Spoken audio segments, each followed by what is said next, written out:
Oi, tudo bem? Hoje a gente vai falar sobre o princípio do octeto, ou o que é a regra do octeto quando se trata de ligações químicas entre os elementos. Bom, esse é o princípio da química que diz que os elementos precisam ter 8 elétrons na sua camada de valência, ou seja, a sua última camada, para atingir a estabilidade. E para isso, eles podem compartilhar elétrons ou doar ou receber elétrons de outros elementos também. Isso se aplica à maioria dos elementos químicos da tabela periódica, mas obviamente, como tudo na química, a gente tem algumas exceções. A principal delas é o hidrogênio. O hidrogênio mesmo só precisa de 2 elétrons na sua camada de valência para atingir a estabilidade.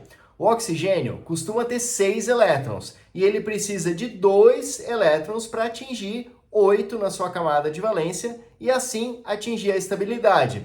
Uma molécula formada por oxigênio e hidrogênio é a molécula da água, por exemplo. Essa regra é muito conveniente para a gente interpretar as ligações covalentes e iônicas. A gente vai falar disso em alguns outros vídeos. E com essa regra a gente consegue explicar o comportamento de vários elementos, porque no final das contas todos eles querem se tornar como os gases nobres, que já têm 8 elétrons na sua camada de valência, com exceção do gás hélio, que tem 2. Que justamente na tabela ele está ali alinhado com o hidrogênio, né? As exceções andam juntas. Essa regra, essa forma de interpretar as ligações químicas foi proposta por Lewis e Cossell em 1916. São dois químicos aí grandiosos na história da química. E ela foi levada a sério mesmo a partir de 1919.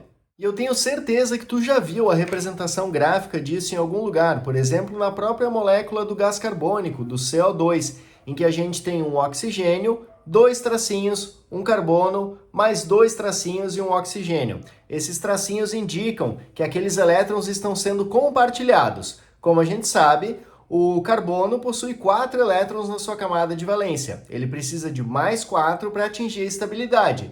E para conseguir isso, ele compartilha seus elétrons com os oxigênios que estão ali ao seu redor. Então, cada oxigênio compartilha 2 elétrons e assim todo mundo fica feliz, porque o oxigênio só precisa de 2 elétrons cada para ficar estável. Dá uma olhadinha na imagem aqui.